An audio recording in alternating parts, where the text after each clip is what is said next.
The president said something kind of offhand at a rally last weekend that I've been thinking about a lot. He was whining, as he wants to do, about how unfair it is the news media covers the coronavirus so much, the largest mass fatality event in the country since World War II.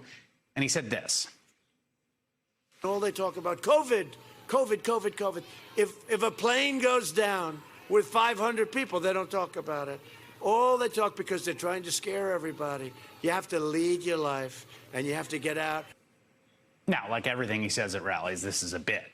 But it's an incredible thing to say for a bunch of reasons, and it reveals something, I think, essential about the choice in this election. First of all, there has not been a 500-person air fatality anywhere in the world, not related to terrorism, since 1985, when Japan Airlines Flight 123 crashed, killing 520 people. And if a plane went down in the U.S. today or tomorrow and it killed over 500 people, I can assure you it would lead the evening news, be on the front page of every major newspaper, and every cable network, including this one, would go into rolling coverage immediately.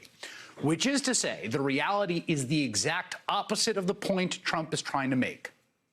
If 1,000 people died in one day from plane crashes, that would reverberate for a generation in the world of air travel. And if it happened 2 days in a row, or 3? Imagine that for a second. 3,000 dead air passengers in 3 days. What do you think would happen? We would shut down all air travel until we can, to quote a phrase, figure out what the hell is going on. But that level of death and horror is precisely what's happening in this country day after day due to the pandemic. And in that context, you could say coronavirus is actually being undercovered.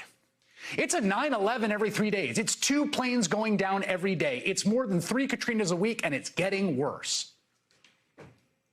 And there's another aspect of this comparison I can't shake, which is that because Donald Trump's brain is forever locked in 1985, he thinks of airplane crashes as relatively common because they used to be. But then, you know what we decided as a country was that it didn't have to be that way. And through regulation and laws and institutions and innovation, we made airplanes much, much safer over the course of the last few decades. This chart shows the decline in accidents per million flights from 1977 to 2017. Look at that. And it's not just airplanes. We have done the same thing for cars. Look at how the fatality rate per million vehicle miles traveled went from 1966 on the left side of your screen to 2000. That is progress. That is tens and hundreds of thousands of lives saved. And of course, we can make the same decision with the coronavirus. The most powerful refrain from the Biden-Harris campaign is, it didn't have to be that way. Because it doesn't have to be this way. We can beat this. We can save lives. This is, in fact, the most powerful message to remember amidst the worst year of my lifetime. It doesn't have to be this way. Better things are possible. Another world is possible. And that's not just about the narrow question of suppressing the coronavirus, but it's actually about a whole host of different social challenges we face, from racial segregation and injustice to inequality and monopoly capitalism and low wages and the decline of our democratic institutions, to the greatest problem we've probably ever faced collectively as humans on the planet, climate change. It is so easy to just think that things have to be terrible and always will be terrible. It's so hard to conceive of and hope for a better future, but that is the only escape hatch.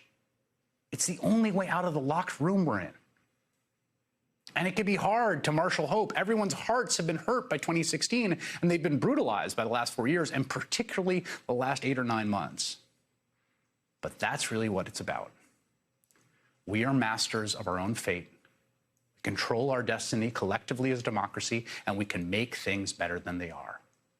And that's a civic faith we all have to keep. That doesn't mean everything gets solved, all those problems because of one election. Lord, do we know it doesn't work that way. There is no magic wand to wave. Air travel.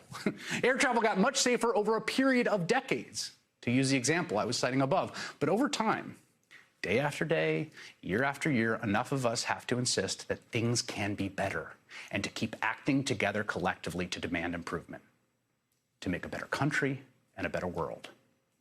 Because it doesn't have to be this way. It really doesn't. And you can use your vote to make it better.